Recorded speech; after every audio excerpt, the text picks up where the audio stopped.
Hey everyone, and welcome to the Irenic Ref podcast. I'm your host, Andrew Gross. The word irenic means aimed at or aiming towards peace, and my goal with this podcast is to try to create a bridge between coaches and officials by showing the humanity of each other in a more robust way, which isn't necessarily achievable in the minimal interactions a coach and official may experience during a game. With all that said, let's get to it.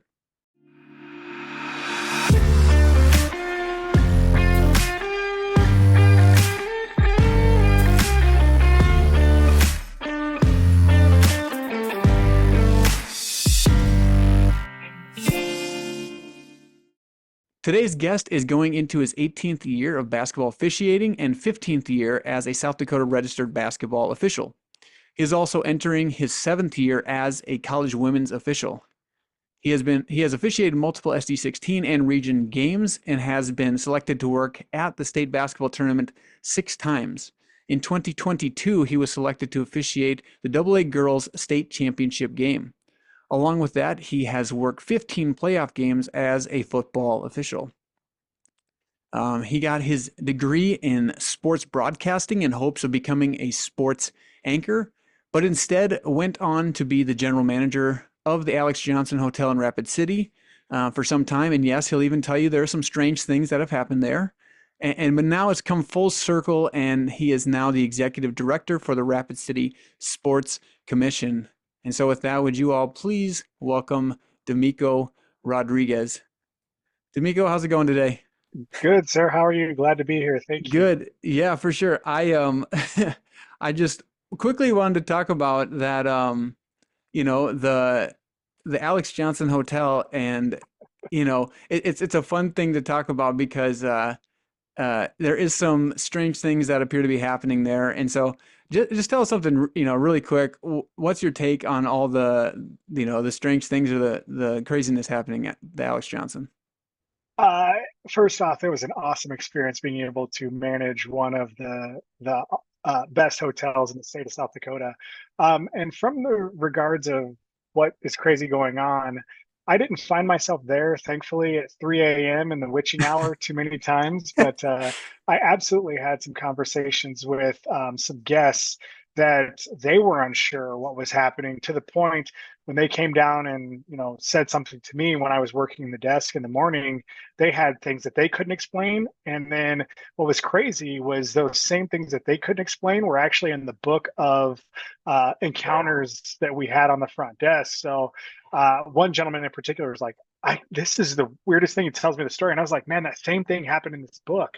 Check this out. And so it was always fun. It was a great experience. It was an awesome time for me professionally and personally. So it's a great hotel, and if you ever get a chance, I absolutely think everyone should stay there. Yeah, for sure. That book's called The Haunting, right? Is that what it's called? Yeah, Okay, yeah, yeah, that's it what I is. thought it was called. But now you're working at the Rapid City Sports Commission. I don't know if it's full circle like I mentioned, but started in sports and you love sports. You wanted to make an impact with sports being in the community. Tell us a little bit more about what the Rapid City Sports Commission does and how they're making an impact for the Rapid City community. Absolutely.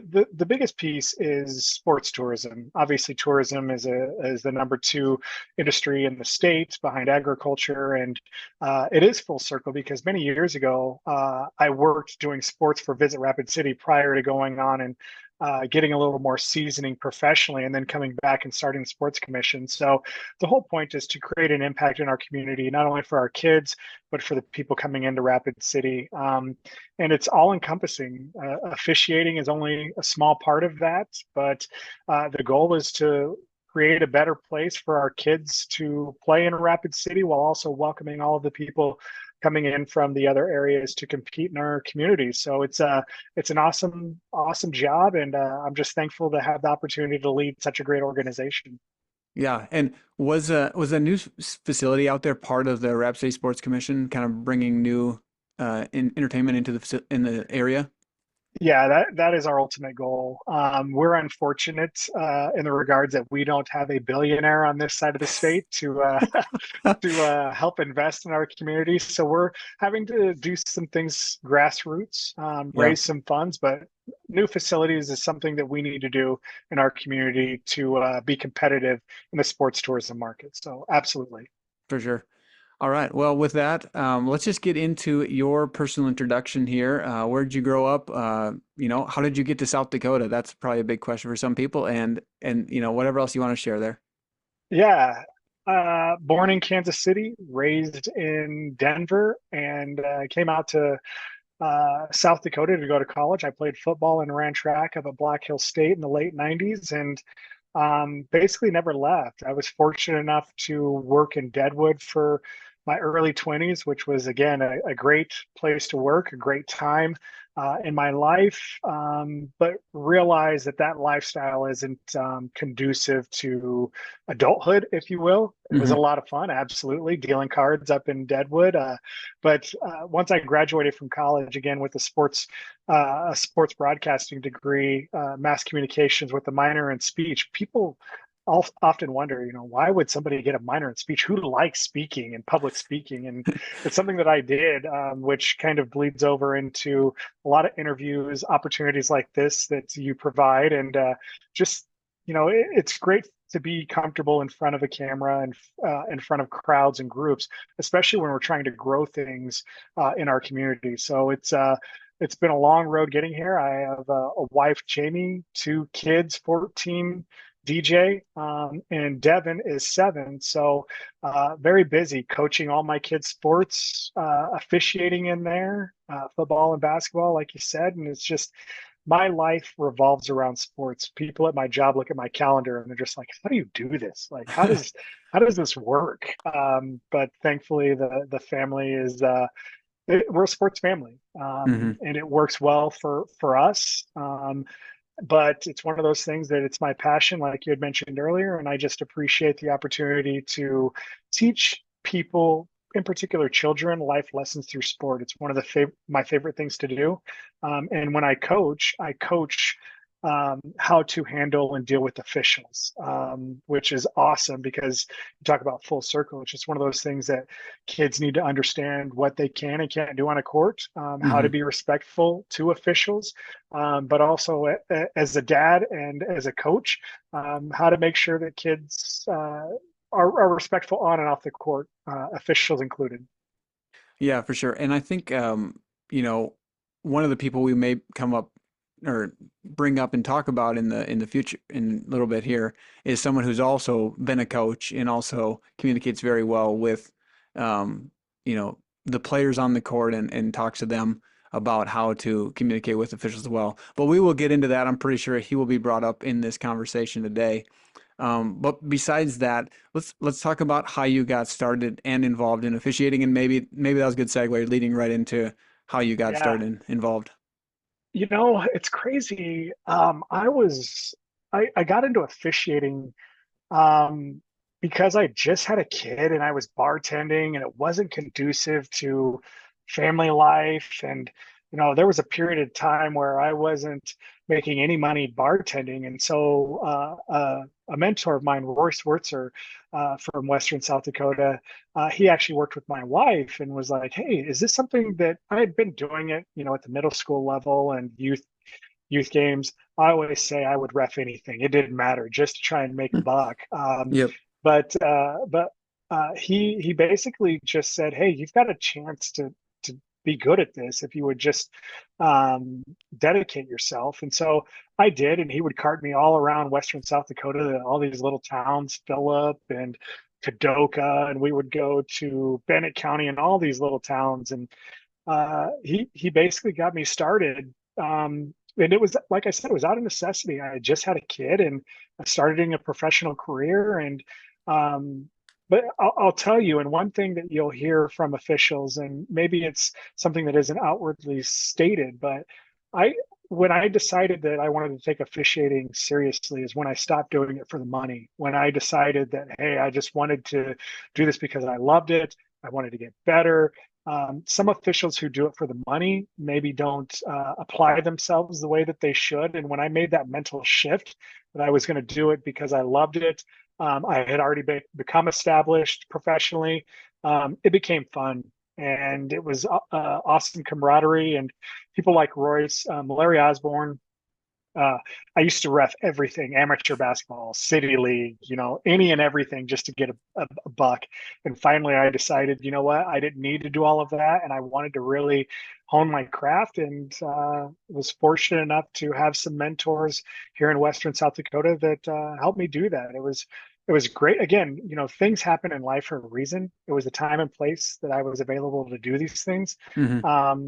And just decided to jump in and try and see how I could get better. And fortunately, that led me to college. And it's been a wild ride, man. It's just Yeah. officiating. Yep. People don't realize how much fun it is, the camaraderie piece. People don't understand that part, and I absolutely love it. Yeah. And I think if I'm not mistaken, I'm not going to say that the east side of the state doesn't have as deep a camaraderie, but I feel like the west, especially like your the shirt you have on right there, the Black Hills Sports Officials Association, you guys have a deep camaraderie over there. You drive 2.5 hours, 3 hours in a vehicle with someone to do a double header. There's a different sort of relationship and depth of relationship that you all start to form because it's just different out in the on the west side of the state. I mean, is that how you feel about that? And that's exactly what it is. It's windshield time. Hmm. When you're sitting in a car for 2.5 hours, especially when you're starting. I mean, you're having to do all these little towns from all over the place, and so that's what it's all about. And we spend time away from our families, and it's hard. Especially, when I was starting, I had a really young family. Um, but we just have so many good guys, and a lot of my mentors are starting to retire and get towards their end, which Hmm. is crazy because now 18 years in is now I'm the old head, if you will, Yeah. trying to make these young officials feel comfortable in what they're doing, and make it fun. Because if we're going to be away from our families, driving treacherous roads in the middle of the state and putting up with some of the things that we have to put up with, you at least want to have a good time, right? Yeah, for sure. I I, That's what I it's would about. agree. Yeah. So you talked about that shift in like when you started taking it seriously, not so much for the money. Was that right around the same time you started breaking into the college realm of officiating? 100%. Okay.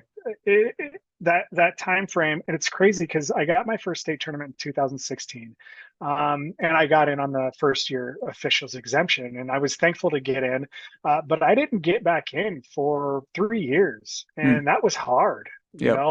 And at that time, I didn't know the whole process and was still filling out kind of how to navigate the officials world. And I said, you know what, I'm gonna go try and be a college official. The unfortunate part is my very first tryout for the RMAC was just a few days after my dad had passed. Hmm. And officials, we oftentimes have to separate personal life, just like athletes do, Yeah. personal life versus being out on the court. And I had a really bad tryout, and I didn't get hired. And that was in the middle of not making a state tournament, not getting hired in the RMAC, and I was unsure if this is what I wanted to do. And I had a couple of people that were like, "Hey, you're good at this. You can do this.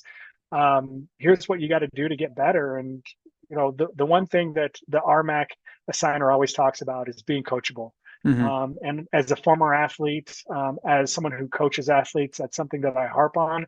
But we have to look in the mirror sometimes and ask ourselves if we're coachable and Yep. um, can we get better? And I did. And the biggest thing that changes with officials is when you start watching film. When you Yep. see yourself on film, it's really when things switch. And then it's so now when I coach, I show kids film. Like, I didn't do that. Oh yeah, here you did. And so when film doesn't lie, and that comes Yep. from a former athlete. Can't deny what happens on film. So that was really the time frame in which things shifted. For sure. And you talked about those people that are like, "Hey, you're good. You can do this. Let's keep going." So tell us some more about those people that influenced you in the officiating realm. You talked about Royce Wurtzer. Were there some other people along in that trip in that route? you know, people like Larry Osborne. Larry Hmm. Osborne, people oftentimes think that we're related because we go to a gym, and like me, him, and Jen Osborne we were at a game, and everyone thought that they were husband and wife, and I was the son. But he was one of those people that was like, you know what, you're good at this.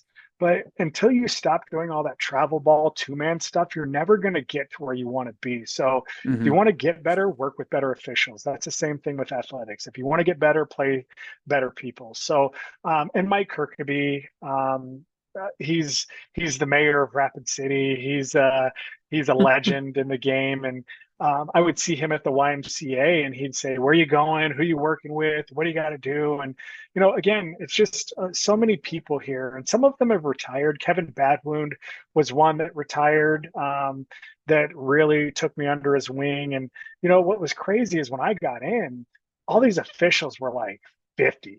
There Hmm. was a huge gap. I was one of the young guns back then at 35, and Yep. these guys were all older than me with a lot more seasoning. And I was fortunate to get in when I did because they took me under their wing. They saw the writing on the wall. They didn't have much time left, and they really took me under their wing. And so that's why I feel obligated to now share some of that same knowledge and be that same mentor that these guys were for me, to some of the younger officials throughout the state. Hmm. Do you feel like you're in that seasoning stage right now, or you still got a little ways to go? No, man. I'd say I'm on the back end of officiating. And what's crazy is when we get into this, we don't know where it's going to take us, right? Yep. I knew I had a son. I had hoped that he was going to be an athlete, and my hope was to get established, then get to a point where my son, when he was starting to play athletics, I could back off, take the schedule that I wanted instead of taking every game, be a little more Hmm. selective on the weekends.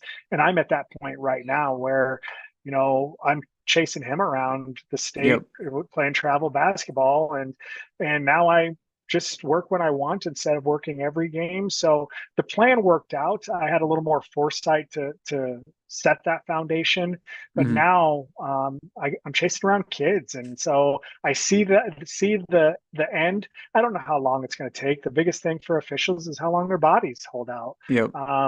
And hopefully I got a few more years in me where I can just do enough to stay active and mentor. This year I'm taking over as the chair of the Black Hills Sports Association, and my number one priority is recruitment. How can we get more officials in this area? And I think my professional status, I call it professional equity, kind of my street cred, 18 years in and 15 in Yeah. as a registered official. I think it's time for me to start to help those younger officials grow and help officials like yourself just see their potential. And if I can help, I'd love to, and just try to be a mentor. Yeah, for sure. And I know that, I appreciate everything. Like we worked together. I think we worked together a game. I sat on a bench with one, and Mhm. there's always something that, you gave me or anybody else. Even when I was out there last year for the state tournament, every single person was out there, came up there, and it's not like it was an overload of criticism. It was hey, try this. Hey, you can do this. I know you can do that. Like, it's different things like that where you're like, I see what you're able to do. I know you can do that. Try to implement it. If it doesn't work, that's okay. But it wasn't like, hey, you need to fix this. It wasn't anything like that. It was a lot of guys out on the west side of the state were like, hey, you got a lot of potential to do some things. Try this because I think it'll work well for your game. And I every time I heard that from you or from Royce or from, um, man, I'm gonna space on some of the guys out there now just because I'm not around them. But um, you know, anyway, sorry, what were we gonna say there? No, I love to watch people like yourself, because even I learn from some of the younger officials, and everyone's got their own style. That's what I love about officiating is you can take different people, different things from this person and that Hmm. person. You're so smooth with your mechanics and all these, like Sure. I just love the sport. Yep. I love it, and quite honestly, us as officials, we're probably more critical of each other than anybody else is of Yep. us. And so I think that it's just good to listen to everybody, and we've all been there. We've all taken our lumps, and now the thing is again, now that I'm established, it's just now being able to share some of the stories at the state tournaments in the rooms, hanging out and hearing all of the stories of over the years and all of the people that maybe gone or just winding down their careers. It's awesome to be a part of it, and I think you would agree. It's a great fraternity to be a part of. Yeah. And speaking of those fun stories, do you happen to have any sort of fun story during your time as being an official, whether it was just last year or whether it was the very first year you're in? Can you give us a fun story or two? I one of the stories that that I like to share is, so 2 years ago I was in Sioux Falls for the state AA girls, and it's at the Pentagon, which is a great facility. And the new official on that in that tournament was Dalton Wademan, and he's now the AD up at Spearfish. Okay. And Dalton Wademan was really nervous, and uh, again, a former Yellow Jacket football player like myself, he starts his game. Everyone's hooting and hollering. Some officials from Rapid came up just to watch and support him for his first tournament. He gets out and he blows a whistle and he puts his hand up. But when he put his hand up, he scraped his whistle on his finger and he put his hand up. He popped his whistle off of his lanyard and cut his thumb. Oh So my he's running goodness. up and down the court, wiping the blood off of his hand on his pants. One of Jeez. the kids was like, "Hey, is this your official?" Because some officials carry a backup, right? A backup whistle. So he pulled it out, trying to be nonchalant, hoping no one saw it. And again, he was a bleeder for that tournament on as the new official. I know he was embarrassed. He's probably hating that I'm telling that story, but that's one of those things. We've all been there. We've all had our mistakes at certain times. His just happened to be in the state tournament, his first game ever, and he was so nervous. And it was just one of those things that I really appreciated being there, being a part of. And my first state tournament was in Huron, and Matt Clark. I don't know if you're familiar with Yep. him. Yep. He was so hospitable, and his wife, and being there with Lewis Young and Royce was at my first state tournament B girls in Huron. And Hmm. just that very first night. And um I didn't know, someone no one told me we were supposed to bring a gift, right? Your first night as the new tournament official. And so I get there and they're like, "Where's the gift?" And I was like, I didn't know I was supposed to have one. So I ended up buying rounds all night at a bowling alley, I think it was, or something like that. And I ended up overindulging that day. And it was my very first tournament, and the breakfast, when they used to do those beforehand, was miserable. It's just one of those things. I was so excited to be there. I had a good time the night before, and the rest of the tournament I had to try and play catch up because it wasn't ideal. But it was fun. Those things happen, and it was just a Yep. good experience. For sure. Um, sorry. What's it called? Yeah, that's it's it's definitely interesting that first experience you get at the state tournament, and you're I feel like you're not only trying to impress the people that put you in that position and said, "Hey, we think this person can do it," but you're also trying to impress the people that are those officials that have been in it for a while. And and so making that first impression is always is one that's tough to balance at times, but it's a fun one. And I don't know, maybe it's a little different since I've been in and it's a little bit easier, or maybe I just didn't care as much. I don't know, but it was a little different for me. Well, one of those things, and I talked about it earlier, is us officials are more critical of each other than anything else. Hmm. So even not only are you trying to impress the officials that got you or that put you there, Oh yeah, for all sure. the officials that did make the state Hmm. tournament that are watching you, Yep. like they're, I mean, you're in a microscope, Yep. and you know what that's like, and you just want to do the best that you can, and do the best for the kids and the coaches is ultimately what Yep. it is. But all eyes are on you. There's 300 officials that didn't get your spot, and that's the way that the game goes, right? Yep. And it's even crazier now where you can just go to sdpb.org and click on the link and watch three of them at the same time if you got three Yeah. screens going. So it's not as I don't think it's as easy as in the past to hide. And so Hmm. yeah, when you're on the screen and you're there, people are going to be overcritical, and that comes with the territory. I mean, if you want to prove yourself and be there and be that person at the state tournament that's going to come back year after year, you gotta Hmm. make it happen and be the person to be in that spot. So I mean Want to it's be. all yeah, go ahead. You got to be want to be the person that's in that Yeah. spot. I mean, we're all going to make mistakes, but you learn from mistakes, and you want to be Hmm. the guy that's there or the gal that's there that people want to be because they're at home watching, right? Yep. Yep, for sure. Yeah, you can see those people that are on the screen. You're like, man, I absolutely want to aspire to be like that person.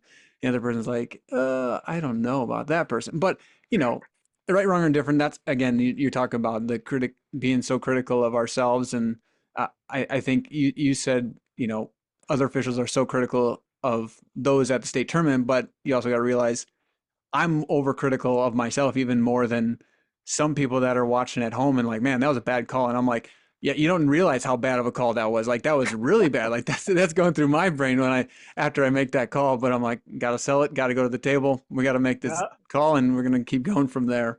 Move on. But That's right. but anyway, the next question I have for you, is there a memorable interaction you have with another official, whether that was in a car ride, on the way to a game, at the facility during the game, or if there is one with me, feel free to shoot that out there. But it doesn't have to be me. It can be anyone that's over memorable that you're like, man, this one is indelibly in my brain. Actually, it involved the state tournament 2 years ago. Double A boys, you were part of that tournament here in Sure. Rapid, and I worked the girls tournament, Double A girls in Sioux Falls, and the following weekend I was at the summit, Hmm. and I was working a as a volunteer for that tournament, just watching basketball. The athletes that were in that state tournament, that was the Lincoln Keyholes, Pier, Yep. um, the amount of dunks and great plays in that tournament was awesome. Yep. Like, and I being able to watch it as a fan, that's something we don't get to do. We're in it. We don't get to take a step back often and watch high level basketball. That state tournament was a state tournament that I will never forget. The games were good. The athletes were great. Hmm. I think I can't remember. I want to say it was Peter and Harrisburg, and there was like Yeah. Five. 15 dunks in Yeah. that game, man. I was like, I was sitting there like, oh my God, I can't believe this is happening. It was just such a good game to watch. And I was fortunate because my kids were there, Hmm. able to watch it with me. And that's the one tournament that I'll obviously remember a lot of your tournaments, the state championship game that I worked, but that tournament, watching the amount of athletes, Hmm. great athletes, was one that I was glad to be on the sidelines watching. It was super cool. Yeah. And like I had mentioned before, there were a bunch of guys volunteering there that are part of that Black Hills State Association. And so, I mean, probably the conversations you had, whether it was talking about the athletes, talking about, some of the officials that came over from the east side, anything like that, probably even enhanced that experience for you as well. And like you said, having your kids there, that's probably something that's second to none, especially in that environment. Yeah, it was. And that was the first time I saw you. And I was like, who is this dude? Like, again, you're so good with your mechanics and so smooth. But it was a good opportunity to showcase new officials, athletes in the Yeah. state. And how one of the best athletes in that tournament is playing quarterback at Ohio State, to give you an Yep. idea. So Yep. that was an awesome one. Yeah, I I agree. I wouldn't say anything different. It was a pretty awesome experience. I mean, I'd never been in the summit. I had very low expectations for Double A boys, not for the type of players they had because I'd seen them pretty much all year. The difference was I didn't know what the environment was going to be like traveling out West River. We did have a little issue with some weather on one of the first few days, and I'm like, I don't know what's going to happen. But they brought it, they packed it. It was crazy, and so it was again one of those. Obviously, being my first one, it's going to be an experience that I hold on to for a while. But yeah, it was even higher than expected for me. So Yeah. A couple of those games though you guys worked looked like work. Those are like they looked like they were hard to work, and that was the part that I was like, oh, I'm glad I'm watching because these you're making a decision every play, man. yep. Yeah, that was one after the first game. I can't remember who the clinicians were out there. he comes in after the game and he's like, "Man, that was like a football game out there almost."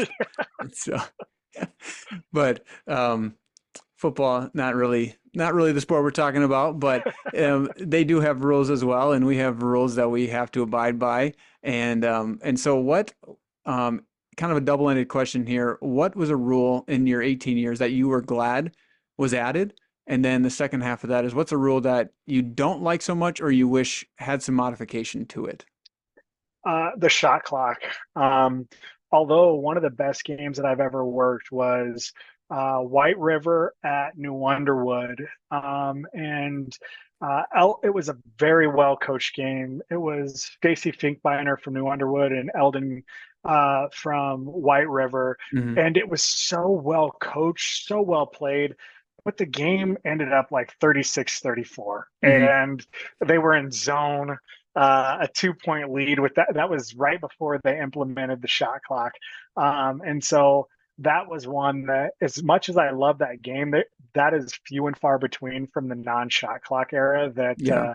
that were hard to ref. Also, three man. I remember when I started, we were still doing two man. So even some of the surrounding areas were doing two man at the time. So I was glad when it became three men consistently throughout the area. Man, I'm making myself sound old because like, these are like rule changes that seem like they should be abundant throughout the United States, but they're not. Yep. And then, from the college standpoint, one that I'm glad went away was the restricted arc in college women's, because that's a really hard play to officiate.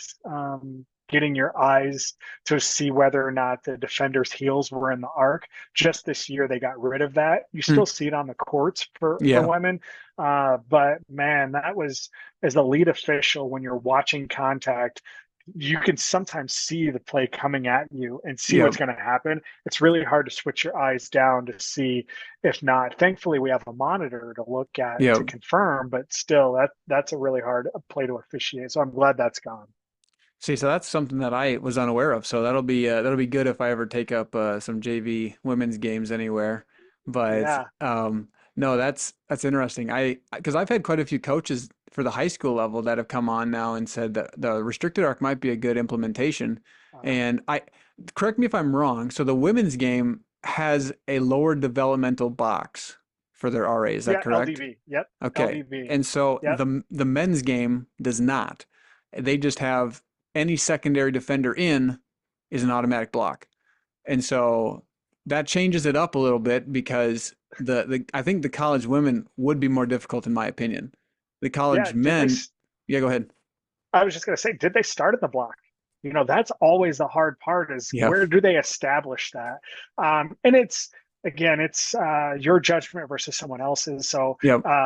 yeah, it's tough. And I'd say that's something that people don't realize, it's so difficult, is switching back from college women's to men's, Yep. uh, and high school. And then you'll work a really low B game and then go to a college game. And like, it's hard to get your mind and eyes ready for the different games that you officiate. Yep. And I think that's also what the warm up is for. Like a lot of people, you just go out there, your warm up is, I'm just standing here. Why do I got to stand here for 15 minutes? Can't we stand here just for 10? And I think guys like you, guys like me, other guys that do college and back down, they're sitting there saying, okay, I got to see the speed. I got to see that pivot foot. Okay, that's stick. That pivot foot stuck. That pivot foot slid. Like it's a different ball game than than when you're just doing one level the whole time. You're like, it makes sense why you're like, why do I got to stand out here for 15 minutes? But for me, it's like getting my eyes ready, seeing the speed, getting everything adjusted from the last game where I may have just done two JV games because that's all I wanted to do that evening, you know? Mm-hmm. And it's just little things, and I think you stated it. It's, who's left-handed, who tends to travel on their gather, and like, Yep. I think good officials and officials that want to be great and advance they take the pregame seriously. Hmm. And it's not necessarily about the conversation at half court or anything like that. It's you're getting your mind and your eyes ready to officiate at the speed that is available on that night. And it's a great point by you. It's hard, but good officials prepare. And obviously, if you can make it to the college ranks, you're good enough to be there. That's one thing that a college official told me one time. He was like, Domico, relax. Everybody's here because they were hired. Yep. Everyone's good here. Like Yep. trust. And those are Yep. things that officials just need to develop over time.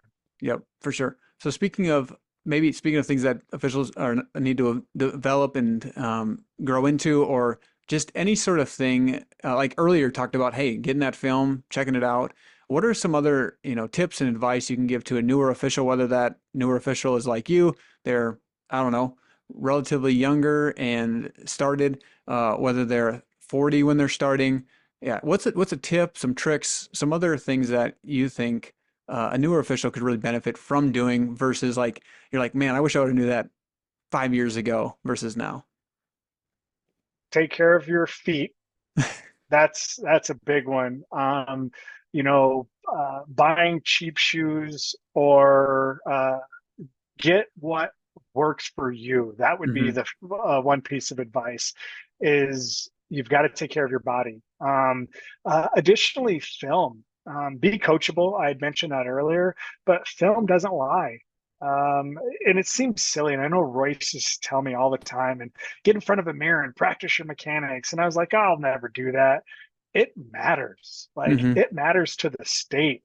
And, when we started to go to peer and get in front of the state to say, hey, it's an audition, it's a 2.5 hour drive for us to get to peer. Hmm. But a lot of the people who were making decisions at that time were in peer. So we Yep. had to get in front of them and show them who we are and what we could do. And also, this is back, peer was really good, and you get a Sioux Falls, Washington coming over, you get a second look at them or whoever is coming from Sioux Falls. So being coachable and watching film are two things that are imperative if you want to develop and grow as an official.